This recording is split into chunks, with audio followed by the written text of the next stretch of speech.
Assalamualaikum warahmatullahi wabarakatuh. Waalaikumsalam warahmatullahi wabarakatuh. Alhamdulillahil jabbaril qahhar, al-azizil ghaffar, khaliqil jannati wan nar.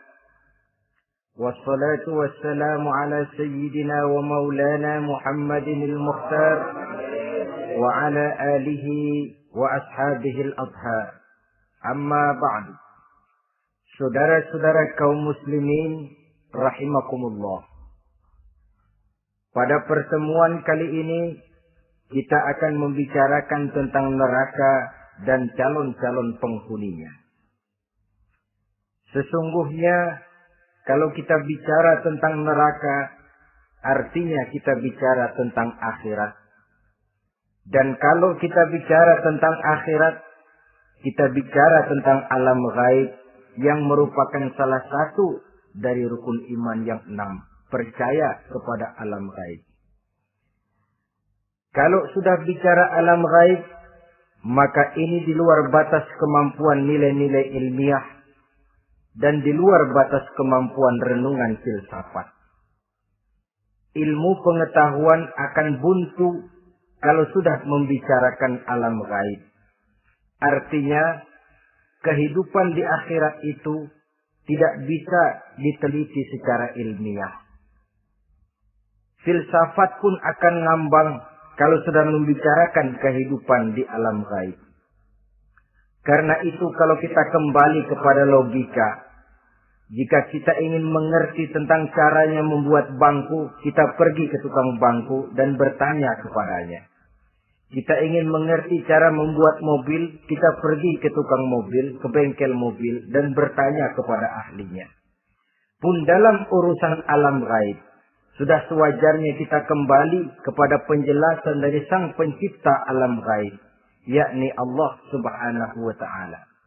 Dan melalui kitabullah Al-Quranul Karim, Allah telah menjelaskan masalah-masalah gaib berupa kehidupan di surga dan neraka itu secara jelas dan pasti.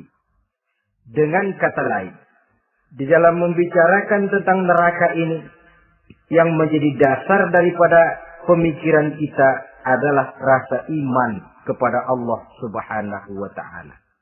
Karena soal neraka tidak pernah bisa dibuktikan dengan ilmu pengetahuan. Tidak bisa diselidiki sebab orang yang sudah pulang ke sana pun tidak pernah kembali lagi kemari untuk kita tanya bagaimana hal ihwal keadaan di sana. Saudara-saudara kaum muslimin rahimakumullah. Neraka dalam istilah Quran selalu disebut dengan narun,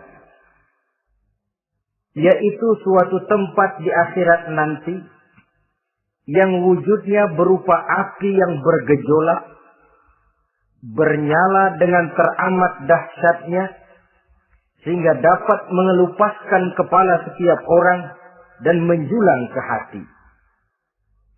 Diriwayatkan oleh Imam Bukhari dan Muslim bahwa Rasulullah Sallallahu Alaihi Wasallam pernah bersabda, "Narukum hadhihi allati tuqiduna juz'un min 70 jazaan min harri jahannam."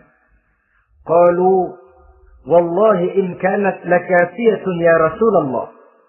Qala, "Fa innaha fadlat bi 69 jazaa." Apimu yang kamu pakai di dunia ini, kata Nabi, untuk memasak, untuk menyalakan lampu, api yang kau pakai di dunia ini cuma satu bagian kecil dari 70 kali bagian panasnya neraka jahanam.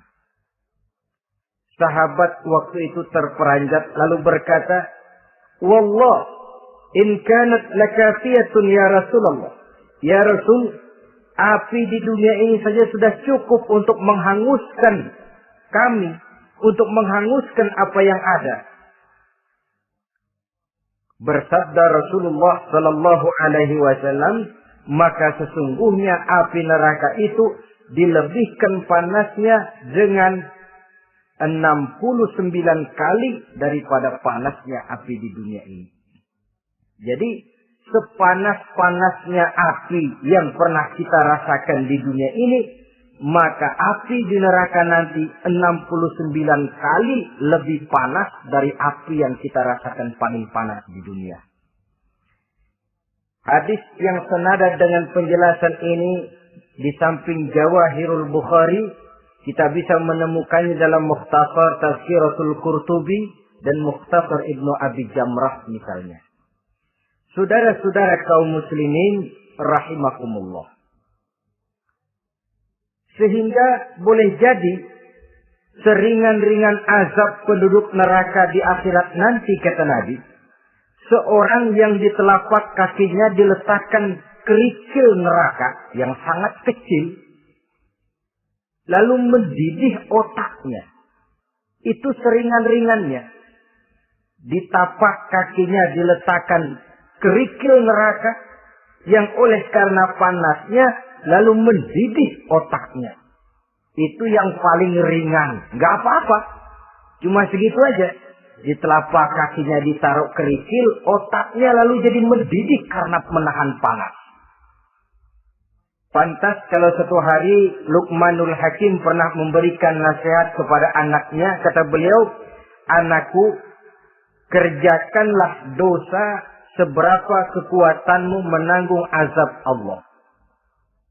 Dan laksanakan ibadah seberapa hajat dan keperluanmu kepada Allah. Berapa banyak hajatmu kepada Allah, begitulah kamu harus beribadah. Kalau kamu merasa tidak berhajat dan tidak perlu apa-apa kepada Allah, ya tidak usah ibadah. Logikanya kan begitu. Saudara-saudara, dalam hidup ini ada nggak yang nggak perlu kepada Allah? Ada nggak? Seluruh kita memerlukan Allah. Karena itu Luqman betul dengan bahasa diplomatis. Anakku, kerjakan ibadah seberapa hajatmu kepada Allah. Makin banyak hajatmu kepada Allah, makin banyak hendaknya kamu melaksanakan ibadah.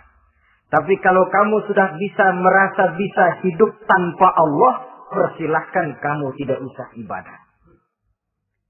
Sebaliknya, kerjakan dosa seberapa kekuatanmu menanggung azab siksaan Allah. Kalau merasa sudah belajar ilmu kebal, kira-kira di neraka nanti nggak apa-apa, persilahkan kerjakan dosa sebanyak-banyaknya. Tapi kalau masih berpikir, gua mah jangan dibakar di neraka, nginjek puntung rokok, gua lompat.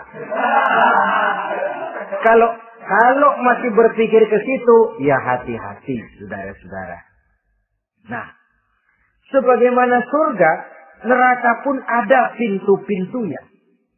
Dan yang melalui pintu-pintu itu sesuai dengan dosa yang dia kerjakan pada waktu kehidupannya di dunia ini. Jadi setelah manusia diadili, mereka kumpul di padang mahsyar beramai-ramai. Yang mendapat kitab di tangan kanan, yang selamat dari proses pengadilan, yang sudah nyata lebih banyak kebaikannya daripada kesalahannya, wajah mereka berseri-seri. Tapi yang rapotnya merah, yang timbangannya lebih banyak kejahatannya, mereka mukanya udah pada gulem. Di tengah itulah kedengaran pernyataan dari Allah Subhanahu wa taala. Salamun qaulan min Rabbir Rahim. Ada ucapan selamat dari Allah, Tuhan yang Maha Pengasih dan Maha Penyayang. Salamun alaikum. Selamatlah kamu, wahai orang-orang yang kelak akan sampai ke surga. Yang lulus di pengadilan dapat ucapan selamat dari Allah. Tapi pada saat itu juga Allah mengatakan, wamtazul yawma ayyuhal mujrimun. Pada hari ini, semua orang-orang yang kurang ajar, supaya minggir. Wamtazul yawma ayyuhal mujrimun. Orang-orang yang durjana, kelompok durhaka, para pembuat dosa, misah hari ini, minggir semuanya. Kamu akan dikirim ke dalam neraka. Saudara-saudara kaum muslimin rahimakumullah. baik mereka yang akan menuju surga, baik mereka yang akan masuk ke dalam neraka, sama melintasi satu jembatan yang melintang di atas neraka. Dalam surat Maryam ayat 71 dan 72. Walaupun jembatan itu tidak digambarkan secara jelas, tapi kita temukan penjelasan Allah sebagai berikut. Wa inna minkum illa wariduha. Kana ala rabbika hatman maqdiyya. Thumma nunajjil lazina taqaw. Wa nazaru zalimina fiha jasiyya. Saudara-saudara, dan tidak ada setiap orang pun kecuali mereka akan melalui api neraka itu. Adapun orang-orang yang bertakwa, mereka diselamatkan oleh Allah. Sedangkan orang-orang yang zalim, mereka terlempar ke dalam jurang neraka. Nah, itu yang dinamakan dengan sirat. Ada memang riwayat menjelaskan bahwa sirat itu kecilnya seperti rambut dibelah 7, tajamnya lebih tajam dari mata pedang. Tapi dalam banyak hal, orang lewat di atas sirat itu bergantung kepada amalannya waktu dia hidup di dunia ini. Maka jangan heran ada orang yang lewat di atas sirat itu seperti kilat. Lep, sudah sampai di surga. Ada yang lewat di atas sirat itu seperti orang terbang. Ada yang lewat di atas sirat itu seperti orang lari. Ada yang seperti jalannya unta. Ada yang merangkak. Ada yang gelantungan.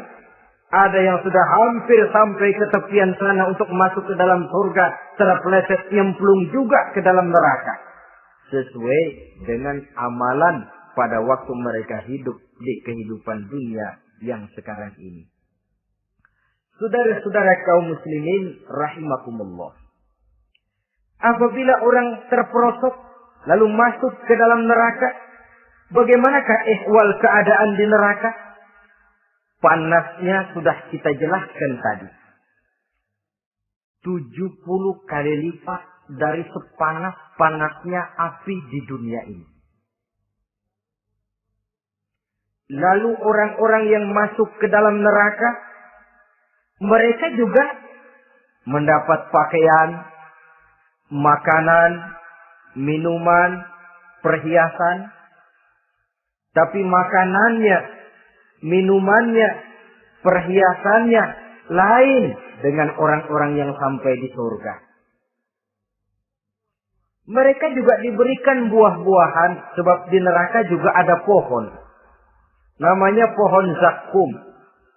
Buahnya duri dari api. Dan itu yang akan jadi lalap makanannya orang-orang neraka.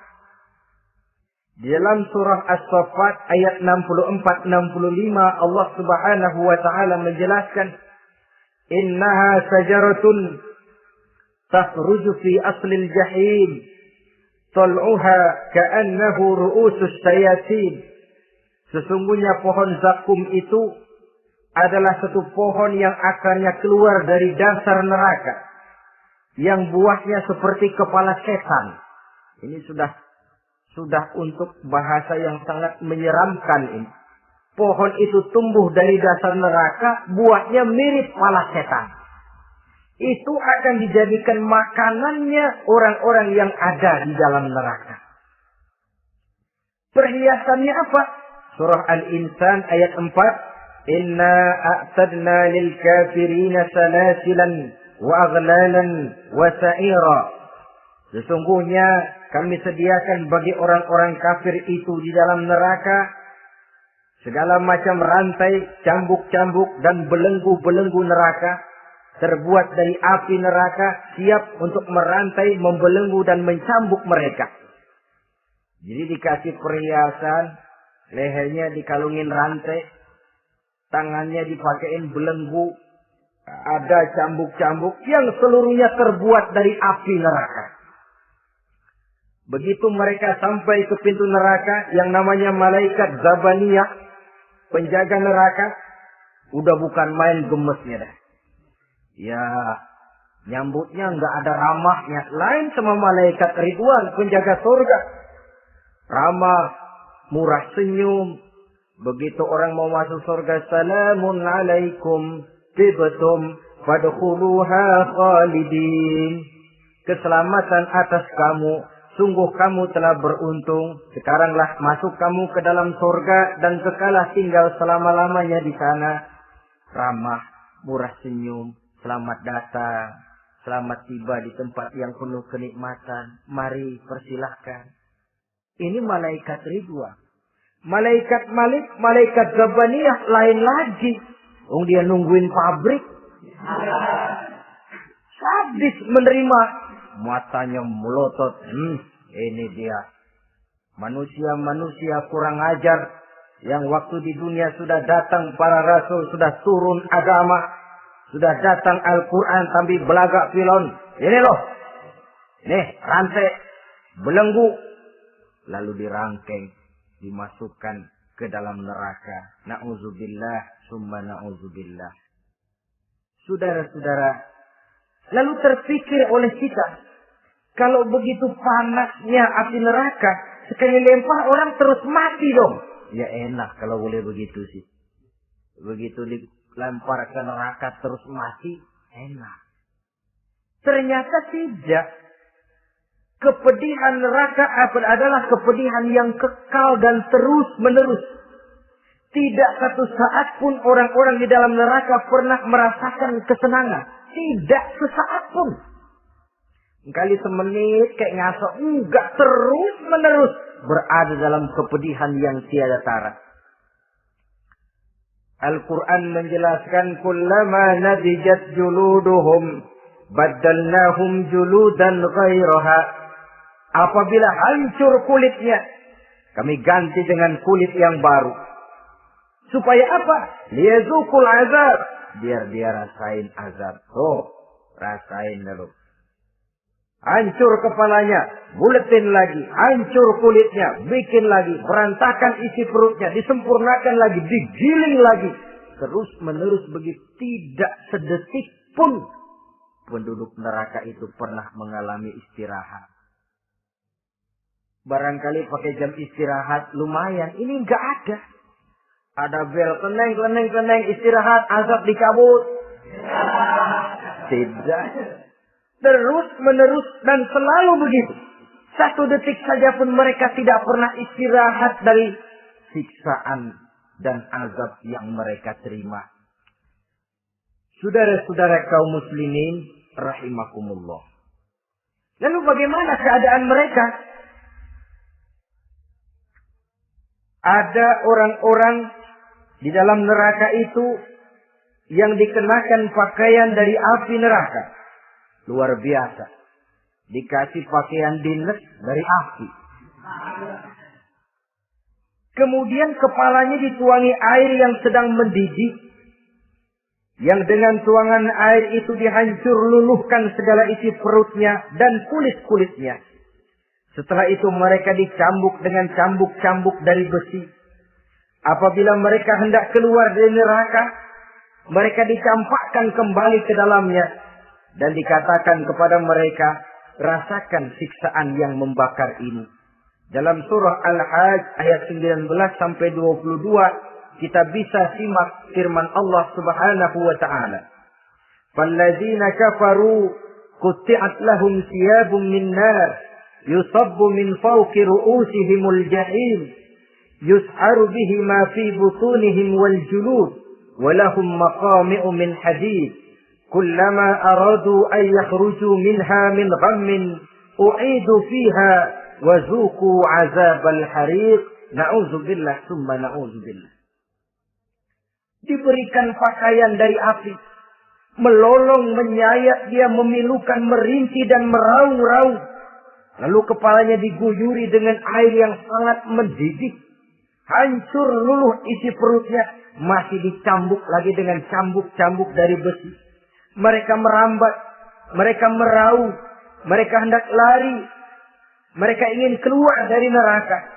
Tapi tiap kali mereka merambat ingin keluar, ditarik lagi. Kalau cari kita, ayo, mau kemana lo? Apa kata malaikat penjaga neraka? Zuku azabal hariq, rasa ini, makan pencarian lo waktu di dunia. Saudara-saudara, lalu ada pula siksaan penduduk neraka itu, di mana dahi, lambung, dan punggung mereka dipanggang dengan api neraka. Allah karim. Kita di dunia ini tertusuk paku saja waktu berjalan, sudah bukan main pedihnya. Tertusuk duri saja, sudah bukan main pedihnya. Ini punggungnya, lambungnya, macam disate, dipanggang dari api neraka.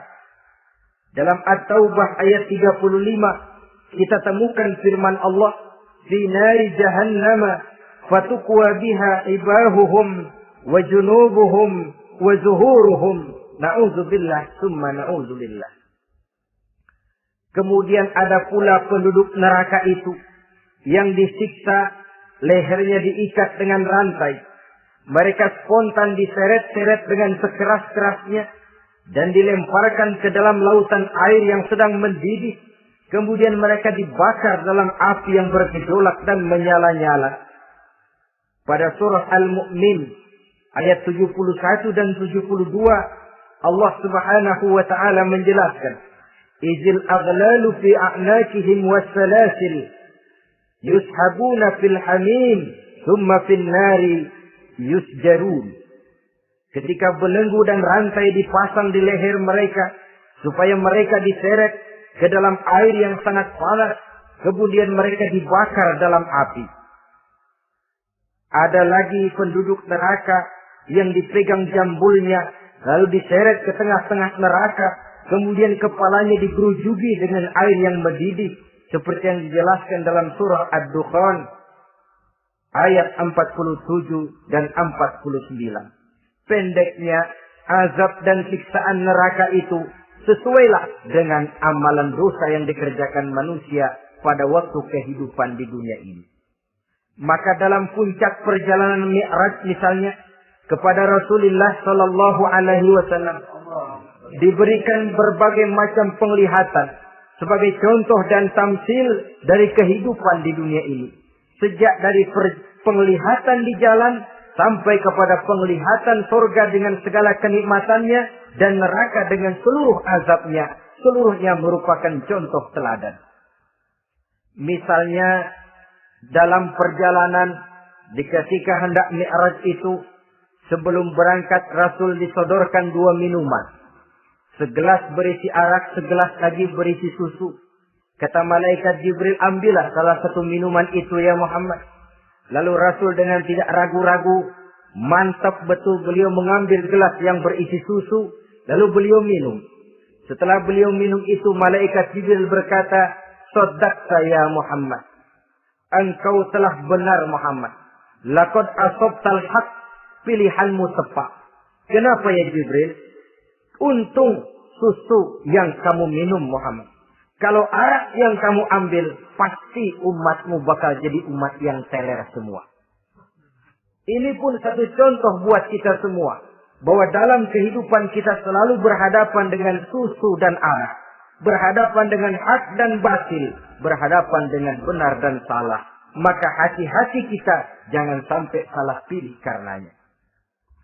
Lalu yang ada kaitannya dengan persoalan kita, penglihatan yang diberikan Allah kepada beliau di neraka.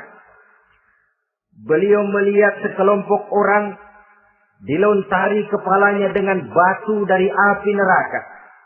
Tiap kali dilontari kepala itu hancur berkeping-keping, berantakan otaknya. Lalu dibulatkan kembali. Setelah kepala itu bulat kembali, disambitin lagi. Menjerit, meraung, merintih kesakitan, hancur kepalanya, berantakan otaknya. Lalu dibulatkan lagi, terus menerus begitu, tidak pernah berhenti. Sampai Rasul bertanya, "Ya Jibril, ini orang kenapa kepalanya dilontari dengan api neraka sampai hancur lalu dibulatkan kembali?" Kata malaikat Jibril, "Ya Muhammad, itulah contoh daripada umatmu yang berat untuk sujud kepada Allah Tuhannya. Itulah contoh dari umatmu yang waktu hidup di dunianya tidak pernah mendirikan sholat sama sekali. Sombong yang paling sombong adalah sombong kepada Allah. Artinya tidak mau sujud kepada Sang Maha Penciptanya. Jadi barangkali saudara punya cita-cita atau keinginan, saya mau yang ini saja, persilahkan, nggak usah sembahyang.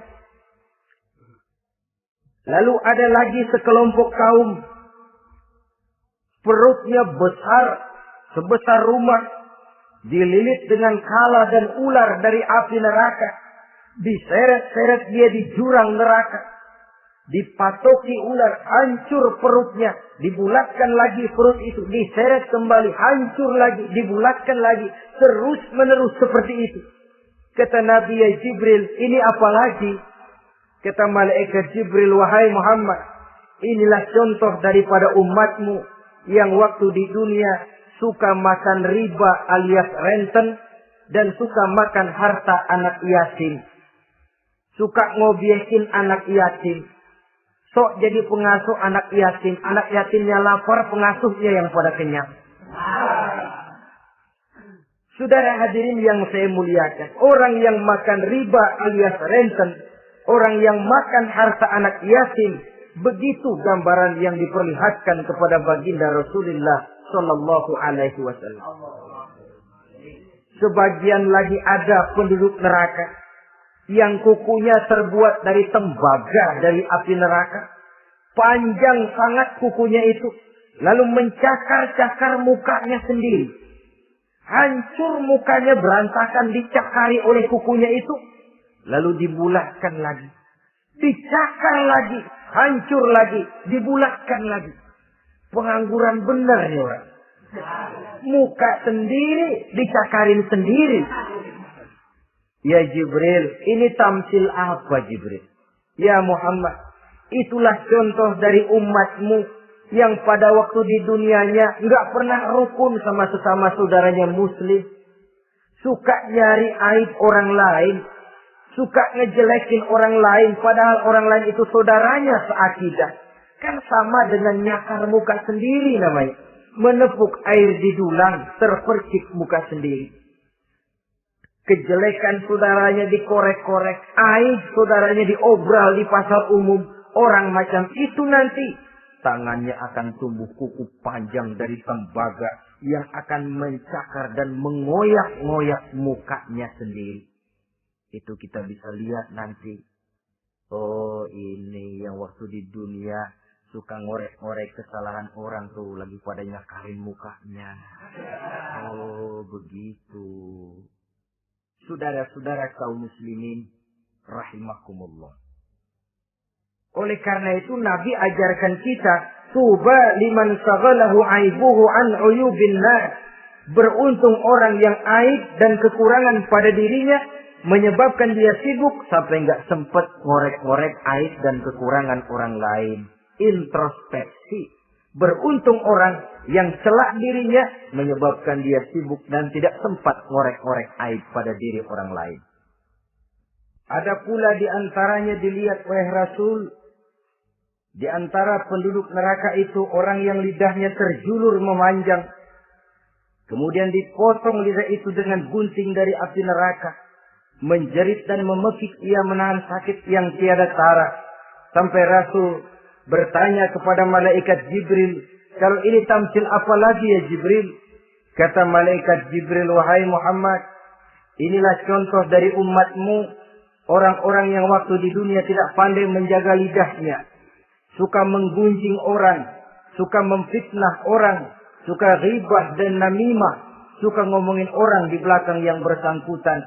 Maka hari ini lidahnya menjulur menjadi panjang dan dipotong dengan gunting dari api neraka.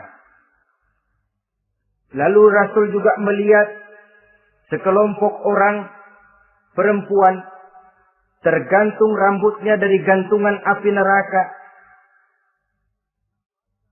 Kemudian dipanggang dari duburnya sampai ke atas kepalanya dengan tombak dari api neraka, meraung dan merintih serta mengeluarkan nanah dari kemaluannya. Rasul bertanya, ini apa lagi ya Jibril? Kata malaikat Jibril, inilah perempuan yang waktu di dunia tidak pandai menjaga kehormatan dirinya, ahli zina dan tukang umbar, Saudara-saudara kaum muslimin rahimakumullah. Banyak lagi tamsil-tamsil yang dicontohkan dalam puncak perjalanan Mi'raj yang seluruhnya merupakan peringatan bagi kita umat Rasulullah sallallahu alaihi wasallam.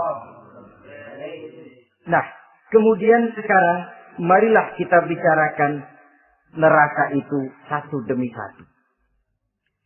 Yang pertama, dan ini yang paling dikenal orang, neraka Jahannam atau Naru Jahannam. Siapa yang dijelaskan Allah akan menjadi penghuni neraka Jahannam ini? Pertama dalam surah Al-Ankabut ayat 68. Wa man azlamu mimman iftara 'ala Allahi kadziban aw kazzaba bil haqqi lamma ja'ahu alaysa fi jahannam maswal lil kafirin. Adapun orang-orang yang zalim kepada Allah, mendustakan ayat-ayat Allah dan mendustakan kebenaran setelah datang kebenaran itu, bukankah neraka Jahannam merupakan tempat kembali bagi orang-orang kafir? Jadi dalam Al-Ankabut ayat 68 ini dijelaskan, penduduk neraka Jahannam itu pertama adalah orang-orang kafir. Siapa orang kafir? Menurut keyakinan akidah kita, setiap orang di luar Islam adalah kafir. Kemudian yang kedua dalam surah Al-Hijr ayat 42 dan 43, penduduk neraka Jahannam itu, inna ibadi laisa laka alaihim sultanun illa man ittaba'aka minal ghawin wa inna jahannama la maw'iduhum ajma'in. Sesungguhnya hamba-hambaku tidak akan bisa kamu kuasai, hai iblis, kecuali mereka yang mengikuti tipu dayamu. Sesungguhnya neraka Jahannamlah tempat mereka seluruhnya. Kalau kita perhatikan ayat ini, maka penghuni neraka Jahannam yang kedua adalah para pengikut setan. Para pengikut setan dengan seluruh ajaran-ajaran yang dilancarkan oleh setan. Padahal pada saat hendak masuk neraka, setan jelas cuci tangan. Tugasnya cuma bagaimana mencari pengikut sebanyak-banyaknya yang akan nemenin dia di neraka nanti. Tapi pada saat orang digiring ke dalam neraka, setan cuci tangan. Mungkin orang menuntut, setan, gue ngikutin lu, sekarang kenapa jadi kemari? Nah, gue bilang juga apa? Kata setan, bilang juga apa, lu kenapa ngikutin? Dan setan ini menebar ranjau dalam segala bentuknya, dengan segala macam caranya. Para pengikut setan yang menjauhi tuntunan agama, memperturutkan hawa nafsunya. Setan membisiki manusia lewat minuman keras. Setan masuk manusia lewat judi, lewat zina, lewat kenikmatan yang melalaikan orang dari kehidupan akhirat dan selanjutnya. Dengan segala macam jalan. Kadang-kadang dalam ibadah setan juga masuk. Kalau tidak ditimbulkannya takabur, ditimbulkannya sikap ujub dalam diri kita. Timbul rasa diri lebih benar dari orang lain. Dan ini jelek. Timbul rasa nganggap enteng orang lain. Itu kan ujub. Nggak dikelihatannya orang, cuma hatinya aja ngomong sendirian. Kalau gue lihat di kampung ini nggak ada yang kayak gue. Bayangnya kayak ibadahnya kayak udah aing paling nak ya gitu ya. Itu juga bisikan iblis. Dan dia tidak segan-segan mengaku jadi Tuhan iblis itu. Dan ini diceritakan dalam kehidupan Sayyidul Syekh Abdul Qadir Jailani. Ketika beliau sedang ibadah di mihrab dalam masjid, datang seberkat sinar. Sinar itu ngomong, ya Abdul Qadir, ana rabbuk. Hai Abdul Qadir, aku Tuhanmu, kata cahaya tadi. Sudah cukup kamu ibadah Abdul Qadir.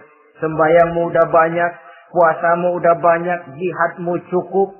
Maka mulai sekarang berhenti dah ibadah. Aku bolehkan kepada kamu segala yang dilarang. Cuma yang didatangi Syekh Abdul Qadir. Sehingga mendengar cahaya tadi ngomong begitu, beliau ambil kasut sendal, disambitnya cahaya tadi, izhab ya la'i. Pergi, laknat terkutuk iblis kamu. Masa saya disuruh berhenti sembahyang karena hati saya sudah baik? Kalau hati sudah baik lalu boleh berhenti sembahyang, mestinya yang paling dulu berhenti sembahyang Nabi Muhammad, sebab beliau orangnya paling baik. Tapi Nabi hatinya baik, sholat jalan terus, hukum halal haram berlaku. Ini kadang-kadang orang sekarang baru ibadah dikit banget merasa dapat bisikan katanya, wangsit. Dia berhenti sembahyang madep mulu, madep mudik malah. Bikin ajaran yang aneh-aneh. Nah kalau satu orang boleh dapat uang, saya juga boleh dong ngomong dapat uang. Saya juga boleh dong mendirikan aliran kepercayaan. Saya ngilang dulu dari kampung saya kira-kira 3 tahun. Saya nyepi di kaki Gunung Salak, pulang piara jenggot, pakai belangkon. Di depan nama saya pakai embel-embel mbah. Saya ngaku dapat wangsit di Gunung Ano, mewahyukan kepada saya ano. Saya cari murid yang fanatik. Saudara-saudara kaum muslimin rahimakumullah. Setan membisiki manusia hatta kita sedang ibadah sekalipun dibisiki. Caranya, mula-mula dia bisikin, terus sembahyang buru-buru dah. Buru-buru udah. Akhirnya apa? Rukuk kita nggak sempurna, sujud kita nggak lengkap, tumakninah kita kurang, bacaan kita tajwidnya nggak kena. Kalau itu bisa kita atasi, kita sembahyang sebagaimana yang seharusnya, dia bisiki lewat jalan lain lagi. Suruhnya yang pendek-pendek aja dah. Atau habis sembahyang udah 3, udah jangan pakai wirid, jangan pakai zikir. Dengan segala macam jalan. Dibisikinya was-was ke dalam diri kita. Jika ada satu riwayat walaupun dhaif, tapi ini baik untuk dijadikan pelajaran. Konon iblis itu kalau subuh keliling dia. Bawa kulit kambing, jarum, sama tepung. Ditanya orang, iblis ini buat apa? Oh, kulit kambing. Gunanya tahu nggak? Kalau begitu subuh, sudah muazin bilang, as-salatu khairum minan naum. Salat lebih baik daripada tidur. Maka ini kulit kambing mulai aku hamparkan buat hamba-hamba Muhammad. Jadi begitu dengar azan, cuma udah bikin hangat udah tidur. Kenapa? Kulit kambing belis masuk. Saudara-saudara, lalu kata orang tadi lagi, lah kalau tepung buat apa itu? Oh, tepung. Itu kalau umat Muhammad mau baca Quran, baca kitab, mutola'ah, gua aurin tepung matanya. Biar dia sepet. Makanya kalau sudah ngaji, baca Quran, bawaannya udah ngantuk aja ngantuk. Oh begitu, iya. Nah kalau duri paku itu buat apa? Nah ini duri paku. Kalau umat Muhammad mau hadir di majelis taklim, mau pergi ngaji, mau duduk iktikaf di masjid, gua pasangin paku di pantatnya. Jadi kalau sudah duduk di masjid, keleset. Hadir di majelis taklim, keleset. Bawaannya mau udahan melulu. Itu duri-duri dan paku-paku yang memang ditebarkan oleh iblis. Saudara-saudara kaum muslimin rahimakumullah. Jadi para pengikut setan dengan segala macam perangkapnya ini pun. Ya perangkap setan itu ya dunia. Dunia itu ya isinya harta, tahta, wanita. Kan perangkap dunia itu. Harta, tahta, wanita. Ini sering bikin orang buta. Perangkap dunia. Dan merupakan perangkap setan sekaligus. Nah, yang ketiga. Penghuni neraka jahanam adalah para pembuat dosa, orang-orang yang durhaka. Dalam Toha ayat 74 Allah menjelaskan, innahu may ya'ti rabbahu mujriman fa inna lahu jahannam. Sesungguhnya orang-orang yang datang menghadap Allah dengan berlumuran dosa, maka sesungguhnya bagi mereka adalah neraka jahanam. Dan yang keempat, penghuni neraka jahanam orang yang kufur nikmat. Tidak cuma kufur iman, tapi kufur nikmat bisa menyebabkan orang masuk neraka jahanam. belum pernah merasakan dalam hidupnya bahwa Allah memberikan nikmat kepadanya, bagaimanapun besar karunia dan nikmat itu. Dalam surah Ibrahim ayat 28-29 Allah menjelaskan, Alam tara ilal ladzina baddalu ni'matallahi kufran wa ahallu qaumahum darul bawar jahannama yaslaunaha wa bi'sal qarar. Tidaklah engkau perhatikan, tidaklah kau lihat orang-orang yang mengganti, menukar nikmat Tuhannya dengan kekufuran. Diberikan nikmat berupa Islam, digantinya dengan kekufuran. Dia tidak tahan kesengsaraan dunia lalu memilih kesengsaraan akhirat. Padahal kesengsaraan akhirat lebih abadi dari kesengsaraan dunia. Ada orang yang gak tahan miskin dunia, lalu menjatuhkan pilihan lebih memilih miskin akhirat. Ya Allah, keliru besar. Karena gak tahan hidup miskin di dunia, ada yang nawarin ngasih supermi 3 bungkus, iman kelap. Ada yang ngasih beras, pindah agama. Ada yang bawain pakaian bekas, tukar akidah, pindah iman. Innalillah. Ditukar kemiskinan dunia dengan kemiskinan akhirat. Padahal kemiskinan dunia berapa tahun? Setahun umur manusia. Sepanjang-panjang umur orang sekarang kan. 100 tahun udah jalan umur orang sekarang. 70 aja udah cakep tuh. Sebenarnya kalau 70 tuh ada jatah lebih tuh, 7 tahun. Toh kalau ikut Nabi 63 tahun kan, Nabi wafat. Kalau kita sudah umur 70 tuh ada jatah ekstra 7 tahun. Oh ya, dimanfaatkan baik-baik mestinya. Taruhlah kemiskinan dunia, bagaimanapun melaratnya dunia, bagaimanapun sengsaranya dunia, cuma sebatas umur kita.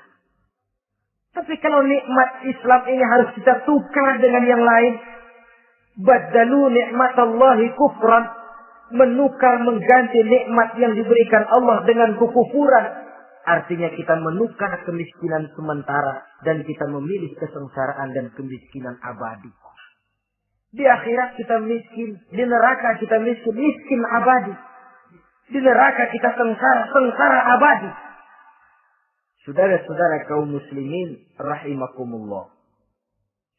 Itu neraka jahanam.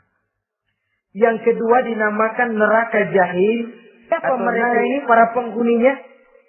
Siapa mereka ini para penghuninya?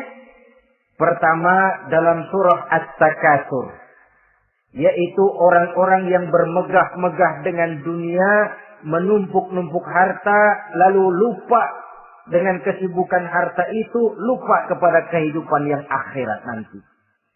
Alhaakumut takatsur hatta zurtumul maqabir kalla sawfa ta'lamun thumma kalla sawfa ta'lamun kalla law ta'lamuna ilmal yaqin la tarawunnal jahim.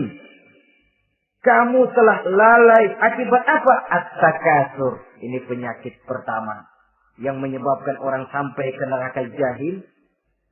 Penyakit takatsur. Dan itu penyakit zaman sekarang. Berlomba-lomba dengan kemegahan materi. Berlomba-lomba dengan kemegahan dunia. Padahal kalau urusan itu kita berlomba, tidak akan pernah sampai finish. Percayalah itu. Tidak akan pernah finish. Sebab kemegahan dunia siklus, lingkaran setan. Kita anggap kalau punya duit 1 juta tenang. Punya 1 juta berubah pikiran. Lain lagi. Kita anggap kalau punya mobil enak. Sudah punya mobil, lain lagi problemnya. Kita anggap kalau rumah sudah gedung, enak hidup. Punya rumah gedung, lain lagi problemnya. Makanya pesan Nabi kalau ingin hidup tenang, urusan dunia lihat ke bawah, urusan akhirat lihat ke atas.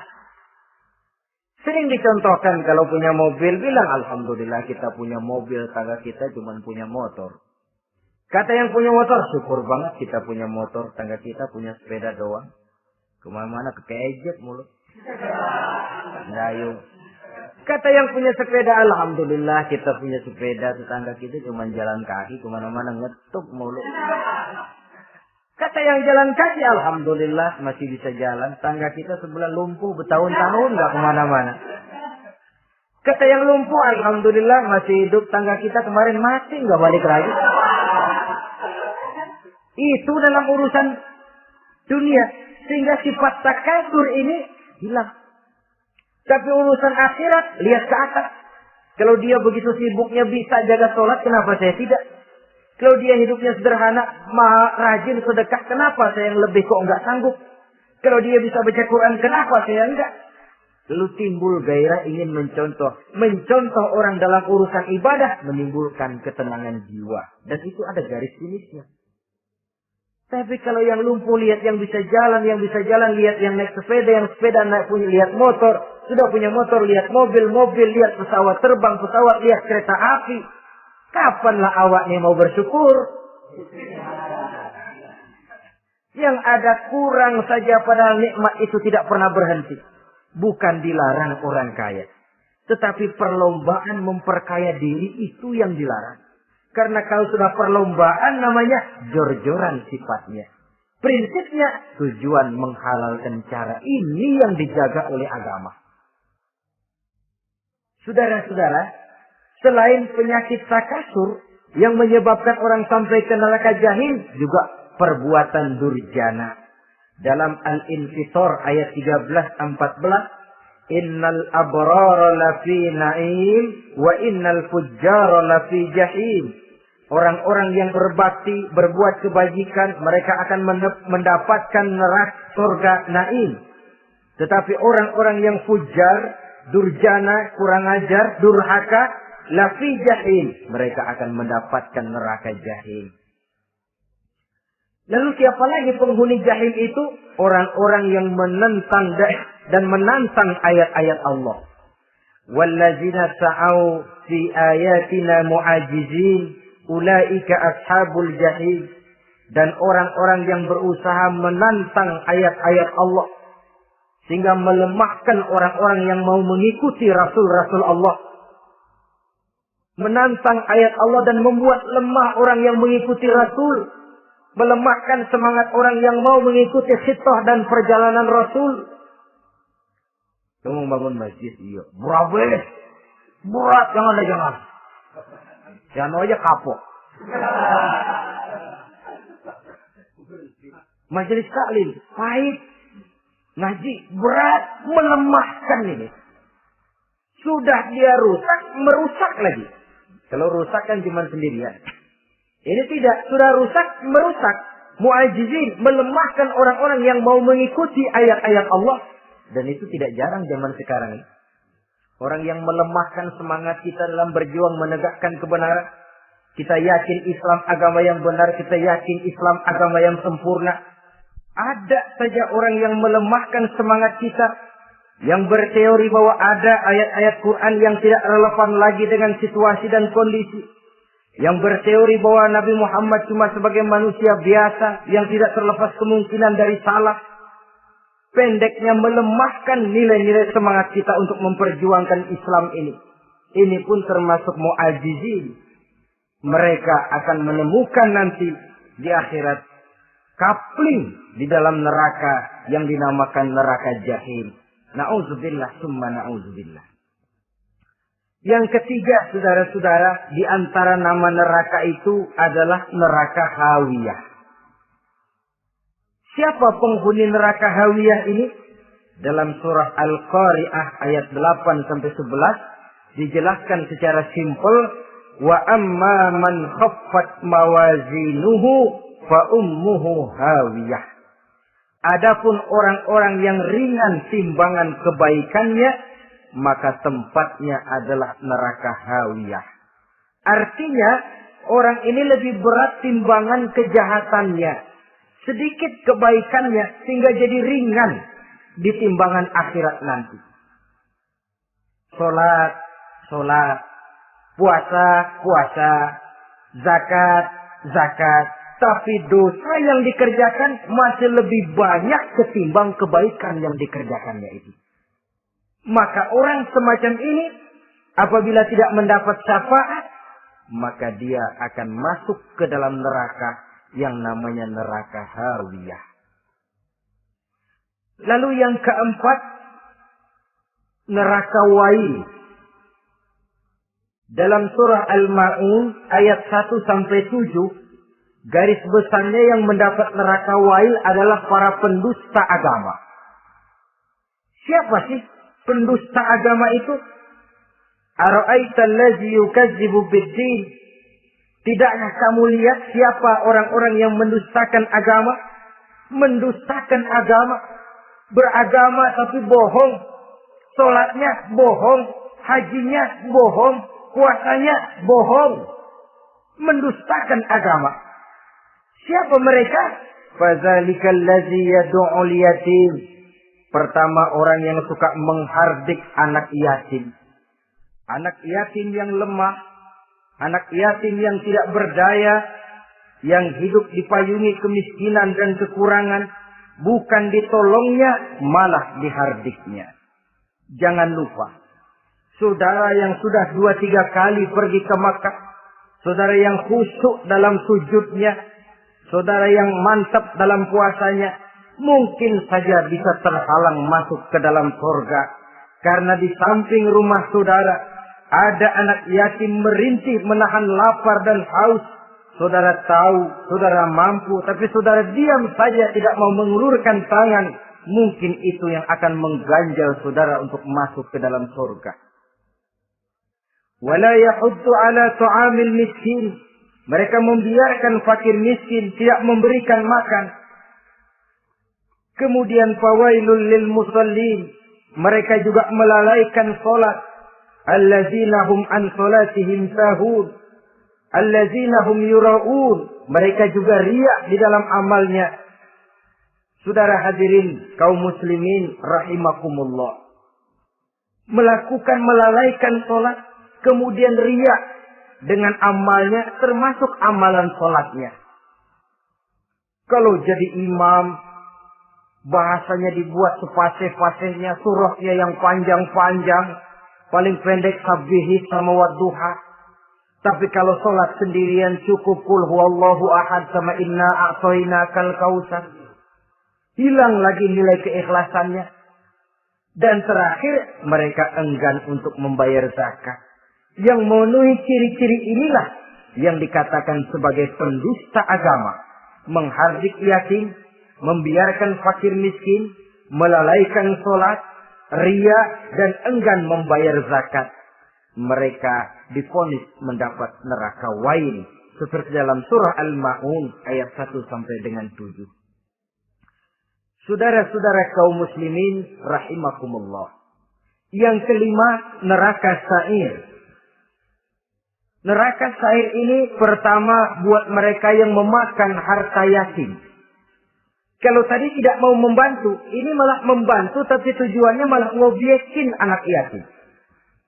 Mereka yang memakan harta yatim dalam An-Nisa ayat 10. Innal ladzina ya'kuluna amwalal yatama zulman innama ya'kuluna fi butunihim nara wa sayaslawna sa'ira.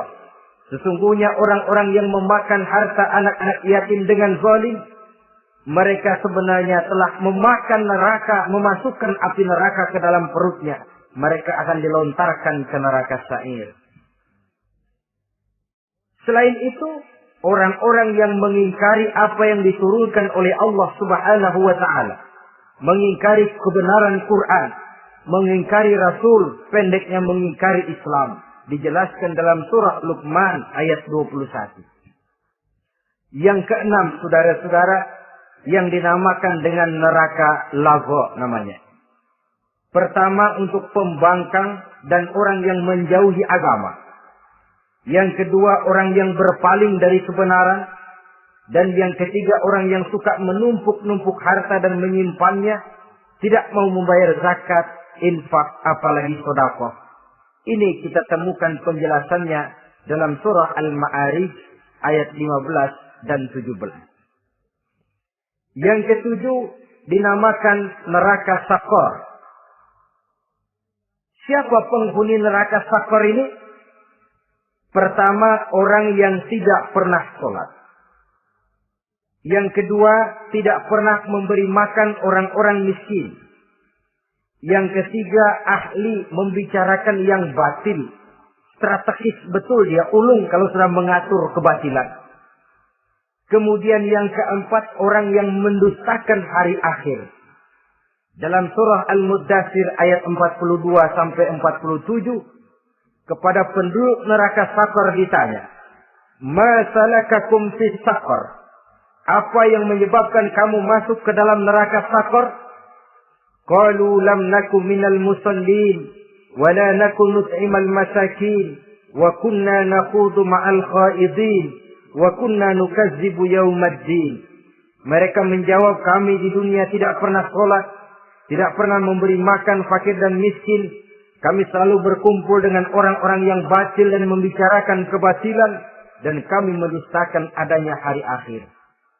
Yang kedelapan, yang terakhir adalah neraka Hutama.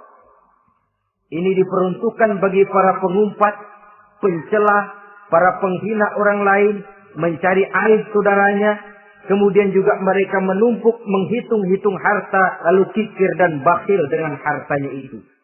Dalam surah Al-Hujurat ayat 11-12, kemudian surah Al-Humazah ayat 1 sampai dengan 7, kita temukan penjelasan itu. Pada akhirnya, saudara-saudara, kalau penduduk surga mereka kekal di dalamnya, maka penduduk neraka ini ada dua macam. Ada penduduk musiman, ada penduduk permanen. Kalau yang namanya penduduk permanen, itu sudah punya paspor, KTP. Memang penduduk permanen itu mereka yang kekal selama-lamanya di dalam neraka. Mereka lah orang-orang musyrik dan orang-orang kafir, termasuk orang-orang munafik. Bahkan lebih dahsyat lagi yang namanya munafik. Kata Allah, innal munafiqin fid darkil asfal minan nar. Orang munafik itu berada di dasar jurang neraka yang paling bawah, keraknya neraka. Saudara-saudara, adapun penduduk yang semi permanen, ia masuk neraka buat sementara saja, sekedar dengan dosa-dosa yang dikerjakannya. Mereka adalah orang-orang mukmin yang asli, orang-orang Islam yang waktu di dunianya berbuat dosa. Mereka masuk ke dalam neraka, menerima azab sesuai dengan dosa yang dikerjakannya. Setelah itu mereka akan diangkat dari surga untuk ditempatkan di dalam. Mereka akan diangkat dari neraka untuk ditempatkan di dalam surganya Allah Subhanahu wa ta'ala. Seperti banyak dijelaskan dalam hadis-hadis sahih yang diriwayatkan oleh Imam Bukhari dan Muslim. Nah, inilah sekelumit tentang neraka dan calon-calon penghuninya. Mudah-mudahan Allah jauhkan kita. Allah jauhkan anak cucu kita. Allah jauhkan seluruh keluarga kita dari neraka dan dari azab neraka. Terima kasih dan mohon maaf. Wassalamualaikum warahmatullahi wabarakatuh. Waalaikumsalam warahmatullahi wabarakatuh.